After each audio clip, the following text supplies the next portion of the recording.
dan orang tua dibangun merendahkan diri, bisa diterjemahkan juga kerendahan hati. Apa pesan bagi kita pada hari ini di sini 2000 tahun sesudah kitab 1 Petrus ini dituliskan kepada saya? Kita hidup sekarang ini bersama dengan masyarakat yang relatif dinamis, berbeda dengan suasana jemaat Petrus pada saat itu. Tentu itu dialami oleh jemaat di Jatiagung, jemaat-jemaat di mana kita berada, jemaat di mana Pak Pendeta hadir di tempat ini, tentu juga berbeda-beda.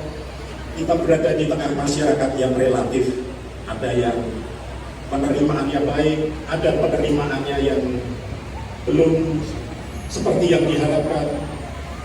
Tetapi sebagian besar itu tentu tergantung kepada umat itu sendiri. Kita akan memilih menyikapi itu semua dengan tetap kerendah hatian, itu pilihan. Atau kita semakin mengeksklusifkan diri, menarik diri, karena mereka semua mengeksklusifkan diri, kita mau mengeksklusifkan diri.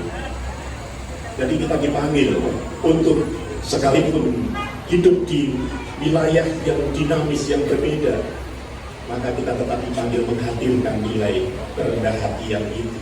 Selanjutnya, dari perenungan hari ini, kita memperoleh pesan, kita belajar menemukan emas di tengah setiap dinamika. Seperti ketika Petrus menemukan kemuliaan Kristus di tengah kondisi penderitaan Yesus Kristus. Dan Petrus juga melihat itu semua akan menjadi pesan penting bagi jemaatnya 60 tahun kemudian, sesudah kebangkitan dan kenaikan yang surga. Selanjutnya pesan juga bagi kita bahwa dalam masyarakat yang plural, yang semakin hari semakin baik, ya sekalipun ada tanda-tanda intoleran, tetapi toleransi juga semakin baik di banyak tempat, dan tentu di Jatiagung juga tidak kalah baiknya dengan yang sudah memulai itu semua. Panggilan kita di dalam kerendah hatian kita menyambut segala sesuatu yang sudah baik, kita meneguhkan segala sesuatu yang sudah baik itu, kita hadir di dalam komunitas yang sudah baik itu, dan kita bersama meneguhkan bahwa yang sudah baik itu harus tetap berjalan. Kita bersama hadir di dalamnya. Semoga Pak Calon Pendeta dapat belajar dari Petrus di dalam menghadapi aniaya, tantangan, kemudian tidak menarik diri, mengeksklusifkan diri, tetapi semakin menyemangati untuk melakukan yang sudah baik. Mari kita lakukan bersama. Apalagi gereja harus tetap membangun relasi hidup bersama dengan gereja yang lain.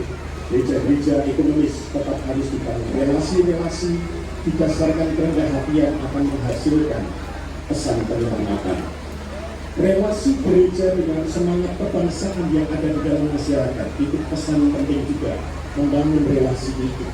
Relasi berikutnya adalah relasi gereja dengan lingkungan, supaya gereja juga tidak cuek terhadap kerusakan lingkungan di banyak tempat.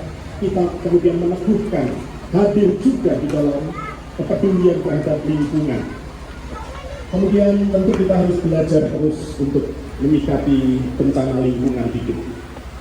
Selanjutnya, kita sudah diberikan pesan juga di tengah masyarakat ini, ada generasi-generasi yang ada dan hidup di sekitar kita. Kita juga perlu membangun relasi antar generasi. Tidak setiap generasi ternyata tidak bisa menggunakan komunikasi yang sama.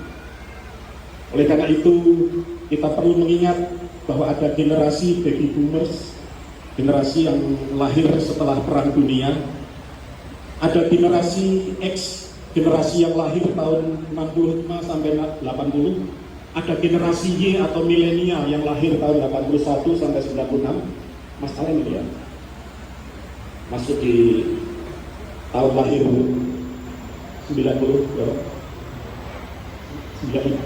ya, berarti generasi Y atau generasi milenial. Kemudian generasi Z sesudah tahun 97. Kemudian generasi Alpha tahun 2011, lahir tahun 2011, yang itu dilahirkan Sebenarnya Mas Alen ini harus sudah melahirkan generasi Alpha, tetapi baiklah, nanti akan melahirkan generasi Beta. Tahun 2026 semoga sudah tersedia. Itu tahun 2026. Relasi antar generasi, relasi antar gereja, relasi kebangsaan, relasi gereja dengan lingkungan. Kiranya Tuhan memberkati pekerjaan pelayanan Mas Alentinos yang akan ditahbiskan kepada jabatannya sebagai pendeta jemaat. Dan jemaat sambutlah nanti pendeta dengan penuh kegembiraan, karena hari ini sudah nanti sejak 3 tahun yang lalu, 2019, berarti 4 tahun.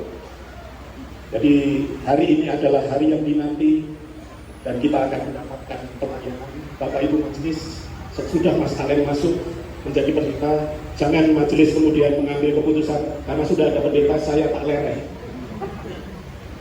Dengan hadirnya Mas Alen tentu sebagai pendeta tentu akan memperkuat jajaran kemajelisan. Saya berharap dengan hadirnya Mas Alen sebagai pendeta jemaat di sini semakin bertambah jumlah jemaat yang ikut serta di dalam pelayanan, karena relasi-relasi yang banyak yang sudah mulai dibangun jemaat ini akan dilanjutkan, dan di sanalah kemuliaan yang kekal, kemuliaan yang tidak akan layu akan diwariskan jemaat ini kepada seluruh anggota jemaat, kepada anak-anak yang dari generasi ke generasi akan melanjutkan pesan-pesan hadirnya penderitaan Kristus yang hadir dihadapi dengan penuh keteguhan sehingga menghasilkan semangat yang tidak pernah pudar dan itu tidak pernah layu. Semoga Tuhan memberkati kita semua di dalam hari yang berbahagia pada hari ini. Tuhan memberkati kita. Amin.